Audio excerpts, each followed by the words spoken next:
ቤተሰብ በቃሽ ነው የራስሽን ኑሪ አይልም። ሌላው ቢቀር እናት እንኳን የሚጠቅማትን ነው የምትፈልገው። የሚጠቅማትን ልጅ ነው በጣም የምትወደው። የምትወጡት የምትሰደዱት ለራሳችሁ ስትሉ አይደለም፣ በቃ ለቤተሰብ ስትሉ ነው።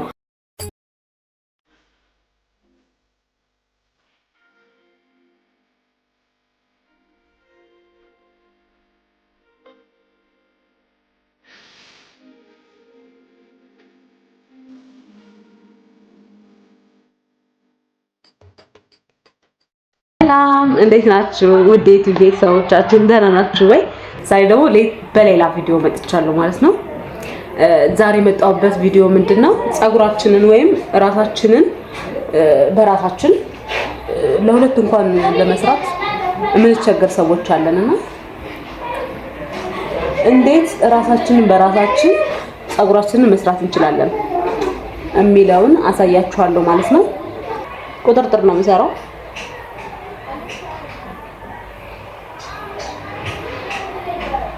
እኔ ብዙ ጊዜ እቤት ምንም ጊዜ የለኝም እና እቤት ጊዜ ስለሌለኝ ብዙ ነገሮችን የምሰራው እዚሁ ስራ ቦታ ላይ ፍሪ ስሆን ምናምን ነው እንጂ ከዛ ውጭ አልችልም። አይ ቲንክ ቆንጆ አድርጌ ከፍየዋለሁ። ግን እንዴት ናችሁ? ደህና ናችሁ? የምር ሰብስክራይብ ስለምታደርጉ፣ ላይክ፣ ሼር፣ ኮሜንት ስለምታደርጉ በጣም ነው የምናመሰግነው። እኔ በዊግ ነው የምሰራው።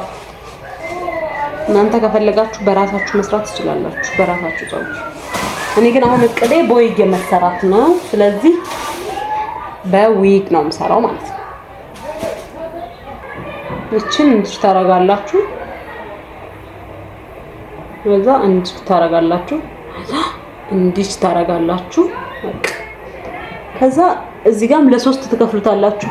እንደዚህ ታረጋላችሁ እና ይችን እዚች ጋር ታመጣላችሁ በዊግ ስትሰሩ ማለት ነው። እዛ እንደዚህ አድርጋችሁ አንዷን በአንዷ ምንም ሲምፕል የምር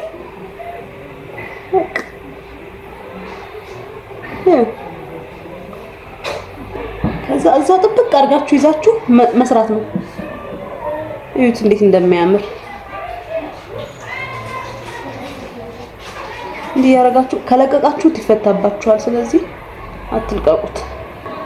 አያችሁታ? እንዲህ ያርጋችሁ እዛ ትቀጥሉታላችሁ። መስታወቱን ለማየት ብዬ እናንተን እንትን አልኳችሁ። ትንሽ እዚህ ጋር ባለፈው ለታ ተሰርቼ ስለፈታሁት ስለ ቆረጥኩት በመቀስ አሁን እስከ መጨረሻ ልሰራ እንትን አላለኝ። አያችሁ? መጀመሪያ የፊት ልስራ። ምናልባት ሐሳቤን ከቀየርኩ ግን የት ሀገር ናችሁ አብዛኞቻችሁ? እኔ አሁን ዩናይትድ አረብ ኤምሬት ምናምን ያላችሁ ሰዎች ታዩናላችሁ። እንትኑ ይደርሰኛልና ስራ እንዴት ነው በእናታችሁ? ኑሮ እንዴት ነው? እዛ አገር እንዴት ነው ኑሮ? አይዟችሁ እግዚአብሔርን አንድ ቀን ሁሉም ነገር ተስተካክሎ ለሀገራችሁ ትበቃላችሁ፣ ትልቅ ደረጃ ትደርሳላችሁ፣ ቤተሰቦቻችሁን አስደስታችሁ የራሳችሁ ህይወት ይኖራችኋል፣ ቆንጆ ጥሩ ህይወት ይኖራችኋል እና አይዟችሁ በር። በተለይ ደግሞ አብዛኞቹ አረብ ሀገር ያላችሁ ቤተሰቦቼ የምትወጡት የምትሰደዱት ለራሳችሁ ስትሉ አይደለም፣ በቃ ለቤተሰብ ስትሉ ነው። ለቤተሰብ ለፋሚሊ በቃ ለነሱ ስትሉ ነው አብዛኞቻችሁ የምትሰደዱትና እግዚአብሔር ያሳባችሁን ያሳካላችሁ። በእውነት ለሰው መኖር የሚኖር ሰው ደስ ይላል። ግን አንዳንዴ ደግሞ ትጎዳላችሁ። ከጎረቤት በታች ሲሆኑ ጎረቤቶቻችሁ ትልቅ የሆነ ነገር ሲያገኙ ከዛ ቤተሰቦቻችሁ ይሰማቸዋል። እኔ እንደዚህ አይነት ልጅ ቢኖረኝ እንደዚህ አይነት ነገር ይኖረኝ ነበር፣ እንደዚህ ሀብታም ሆን ነበር። በጣም ከባድ ነው አውቃለሁኝ። አንዳንዴ ግን ራስ ወዳድ መሆን ያስፈልጋል። አይምር ሁሉንም ሰው ደግሞ ታምናላችሁ? አትመኑ፣ በእናታችሁ ብዙ ሰው አትመኑ። ሰው አይታመንም። አሁን የትዳር አጋር፣ ፍቅረኛ በቃ የራሳችሁን የበፊት ሂስትሪያችሁን አጥንተው ምን ብሎ ነው ወደ እናንተ የሚመጡ? ሰሞኑን ስላልታጠቁት በቃ ፎሮፎሬ እና አንድ ደግሞ ምነግራችሁ ነገር ቢኖር ማለት ነው፣ አዳምጡኝ። አንድ የፈለገ 10 አመት 20 አመት 30 አመት ብትጦሯቸው ብትረዷቸው እንኳን አንድ በቃ የማይፋቅ እውነት ልንገራችሁ፣ ቤተሰብ በቃኝ አይልም። በቃሽ ነው የራስሽን ኑሪ አይልም። አብዛኛው ወላጅ አብዛኛው ቤተሰብ በቃ ጥቅም ይፈልጋል ማለት። ሌላው ቢቀር እናት እንኳን የሚጠቅማትን ነው የምትፈልገው። የሚጠቅማትን ልጅ ነው በጣም አብልጣ የምትወደው። በቃ የሆነ እንትን የማትሉት ፋክት ነው። እና ፈለገ ይሁን ወታችሁም ወርዳችሁም ቢሆን ለቤተሰብ ማሰብ እንዳለ ሆኖ ለራሳችሁ መጨነቅ ማሰብ ያስፈልጋል። የራሳችሁን ኑሮ መኖር ያስፈልጋል።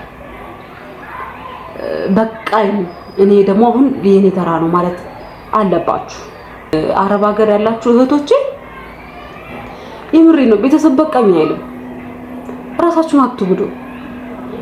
የሆነች ነገር አጠራቅማችሁ ከሆነ ወደ ሀገራችሁ ተመለሱና የሆነ ነገር ከፍታችሁ ለራሳችሁ ኑሩ። ትዳር ያዙ፣ ልጅ ውለዱ። በቃ የራሳችሁን ኑሮ መኖር ጀምሩ እንጂ እድሜ ልክ ቤተሰብ ብትጦሩ በቃኝ አይልም ቤተሰብ። እናት እንኳን የሚጦራትን ሸጎጥ የሚያደርግላትን ይችን ግዢ እናቴ፣ ይችን አድርጊ፣ ይችን ሰጂ የሚላትን ነው የምትወደው። እውነቴን ነው። ያዝ አድርጉና ቶሎ መታችሁ ሀገራችሁ በቃ ስሩ። እዛም ቢሆን የራሳችሁን ኑሮ ጀምሩ። አንድ የምታምኑትን የምትወዱትን የኔ ነው ብላችሁ የምታስቡትን ሰው አግቡ፣ ውለዱ፣ አጣጥሙ ኑሯችሁ። የምር እንዴት ደስ እንደሚል እኮ አልገባችሁ። እኔ ቀደሜ ባለማግባቴ ነው በቃ አሁን የሚቆጨኝ፣ ሁሌ የምቆጨው። በርግጥ ያው ማግባት ባለብኝ ሰዓት ነው ያገባሁት፣ ግን ከዛ ቀደም ብል ኖሮ ብዬ ነው ሁሌ የምቆጨው። ቀደም ብዬ ባገባ ኖሮ፣ ቀደም ብዬ በወልድ ኖሮ ምናምን ብዬ ነው ማስበው ሁሌና አያችኋ ከእንትን የወጣሁ መሰለኝ ከርዕሴ እንትን ሆንኩኝ፣ ነርቨስ ሆንኩኝ፣ ኢሞሽናል ሆንኩኝ። እና እመቤቴ ትርዳችሁ። እናንተ ሰውን ለማስደሰት እንደዛ እንደምትለፉት እግዚአብሔርም እናንተን ያስደስታችሁ። አሁን ምን አሰብኩ መሰላችሁ? በቃ ይሄን የፊተኛውን ብቻ ሰርቼ ልተወው አሰብኩኝ። ፊቱ እየተንጨበረረ አስቸገረኝ በጣም ወፈር አለ መሰለኝ ይሄኛው። እና ይሄን የመሳሰለ ነው የኔ ወዶች። ለራሳችሁ እወቁበት፣ ለራሳችሁ ኑሩ፣ መኖር ጀምሩ። እኔ እንደዚህ ስል ቤተሰቦቻችሁን አትርዱ ማለት አይደለም፣ ግን ለእናንተም አስቡ፣ ለእናንተም አስቡ። እንደዚህ አድርጌ ላስይዘው።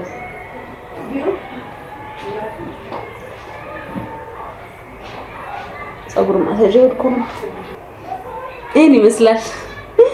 እንዴት አያችሁት? ቆንጆ ነው ብዬ ወዳችሁታል ብዬ ተስፋ አደርጋለሁ። በቃ እንደዘርጋችሁ ቀለል ባለ መልኩ ስሩ ራሳችሁን በቃ ፋፈሽ እና እስከ መጨረሻ ስላያችሁኝ ስለተከታተላችሁኝ በጣም አመሰግናለሁ የኔ ፍቅሮች። ሰብስክራይብ፣ ላይክ፣ ሼር እያደረጋችሁ ደግሞ ቻናሌን 1000 ሰብስክራይበር አድርሱልኝ። እወዳችኋለሁ። ደህና ሁኑልኝ፣ ሰላም ሁኑልኝ፣ ሰላማችሁ ይብዛልኝ። ምናልባት ትርክ ምርክ ያወራው ከመሰላችሁ ደግሞ ሶሪ፣ ይቅርታ በጣም ባይ። በጣም ነው የምወዳችሁ። ደህና ሁኑልኝ።